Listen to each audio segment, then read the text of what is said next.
Live from the Triangle, this is WNCN News at 7. Right now at 7, it's been a year since a ride accident at the State Fair injured 5 people. We spoke with the attorney of the family who suffered those serious injuries. Plus, the latest on a doctor in New York infected with Ebola. And some new benefits are coming to same-sex couples in North Carolina. The news on WNCN, it starts right now.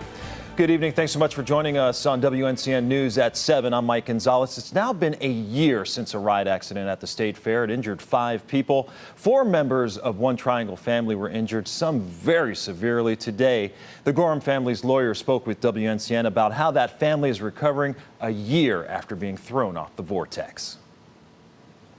This is Anthony and Keisha Gorham, their son Justin Hunter, and not pictured but also injured from the ride is their niece Shakima Dempsey.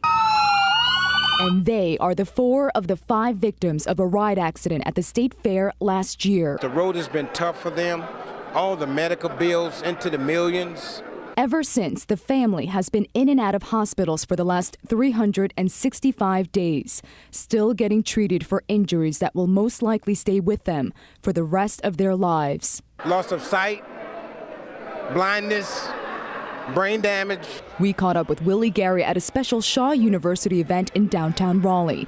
He's the lawyer for the entire family, and he's currently working on getting a settlement for them. We're suing everybody that was connected with the fair except the state of North Carolina. What the family hopes is for this to never happen again. They're glad to be alive, that's number one, because this was a close call. A close call that's prompted State Fair officials to beef up security measures this year to make sure all the rides are as safe as possible. Can't imagine what they're going through. That was Eileen Park reporting. The family's lawyer says they are currently overwhelmed with the medical bills, already reaching in the millions of dollars, as you heard in the story. And if you'd like to help them out, you can find out how on our website. It's WNCN.com. Just a reminder, if you are heading out to the State Fair tonight, you're going to see some traffic changes. Troopers have closed the eastbound and westbound exit ramps leading from Wade Avenue onto Blue Ridge Road. The ramps will be closed until 9 o'clock tonight and from 9 a.m. till 9 p.m. tomorrow. For more information on traffic closures and parking for the State Fair, just head to our website. Once again, it's WNCN.com. Look under the Don't Miss It section. Speaking of the fair, you couldn't have asked for a better day to attend. Let's check in with meteorologist Bill Ray to see if this weather's going to stick around. It was so perfect, and everybody decided, I think, to go in the middle of the afternoon. True, yeah. That traffic jam, I'm telling you, everybody's being told to go to Edwards Mill Road. And that's causing everybody to, because they always listen, go to Edwards Mill Road, which is causing traffic jams. I was driving by, stuck in traffic, thinking, you know, if I was going to the fair, I'd be trying to find a little sneaky other way to go. I'm not suggesting that, but I'm telling you, it was quite a mess on Wade Avenue a little earlier today. But once you get in, it is gorgeous. It's going to be gorgeous this evening. We'll show you the evening forecast coming up. But for our last day, I can't believe it's going to end. The end of the State Fair tomorrow. The streak of beautiful weather continues. Noontime 65, 73 at 4 o'clock. That'll be our high. And the last fireworks of the fair at 9:45 Sunday night. Low 50s. I was there last night and it was about the same temperature. It was quite nice. Now, overnight, we're not going to be as chilly as this morning. By the way, we got down to 39 this morning. We're going to hold it at 50. We'll talk more about that coming up and look into the last week of October's weather in a few minutes. Mike? All right, Bill, looking forward to that. Thanks so much. A teenage girl hit by a car last night on Capitol Boulevard has died. Police say that 17-year-old Kamisha Vines was crossing the road near Cavalry Drive when she was hit around 7 o'clock last night. The driver in that incident has not been charged. Last month, you may remember, a 50-year-old man was hit at that same intersection. The driver in that case took off and has not been found. We'll have more on that on WNCN News at 11. The fight against Ebola continues tonight. The focus this time, the New York area now, where officials have really stepped up how they're going to deal with those who've had contact with anyone infected with the disease, including international aid workers, doctors, and nurses as well. Jay Gray reports from New York.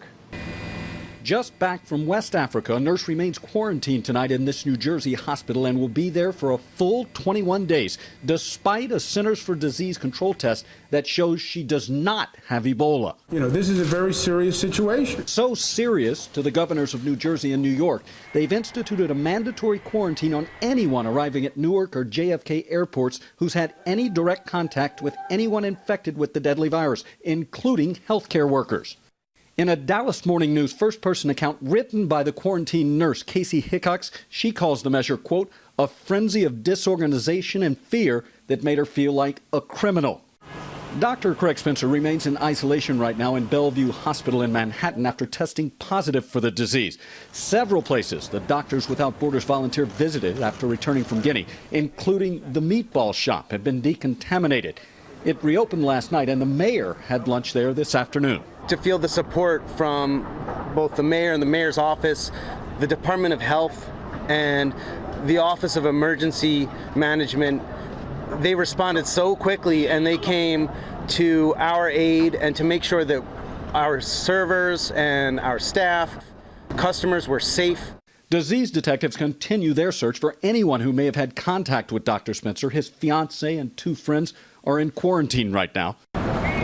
While the first person to contract Ebola through person-to-person contact in the U.S., Nurse Nina Pham, is now virus-free and back home in Texas tonight. Jay Gray, NBC News, New York. Jay, thank you. Several of the agencies that send aid workers to West Africa say they're really concerned about state-by-state regulations and quarantining returning volunteers who test negative for Ebola. U.S. is moving forward with its pledge to help Liberia fight Ebola. Today, the commander of the 101st Airborne Division took over a crucial part of the mission.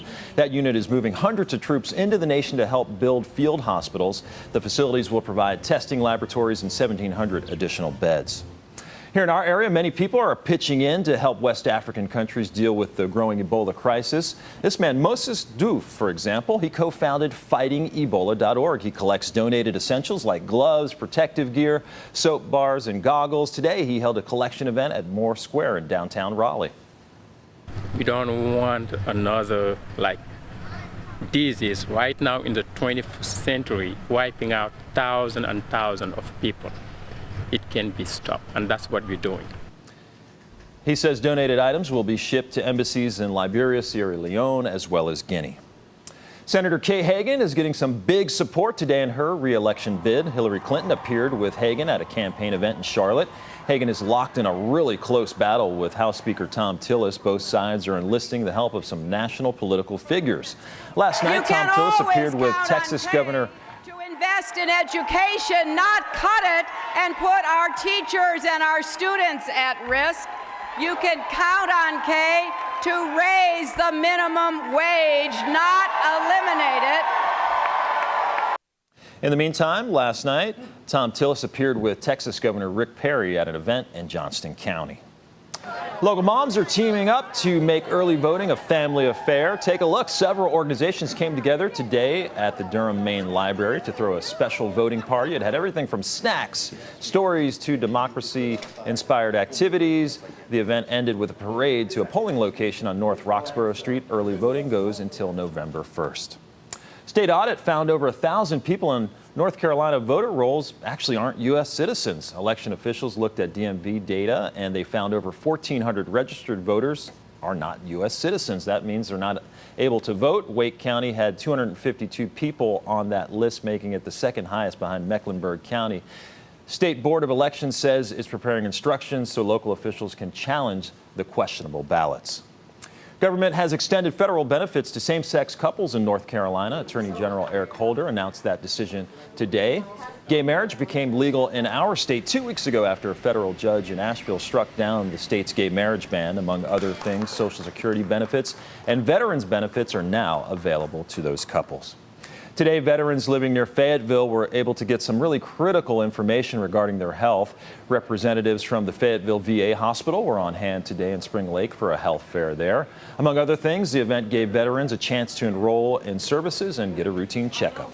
Many of our veterans don't have health insurance, and this is their opportunity to come in and find out exactly what education can be provided. They can ask questions of the nurses, get their screenings. Anything that's abnormal, we can assist them with finding avenues so they can get in and see a doctor. A local VFW post hosted that event. Fighting the problem of human trafficking. Coming up, how one local man is tackling that problem head on. Plus, the story of a man who is using 3D printing to help improve his condition. It's coming up in our What's Next segment. Stay with us.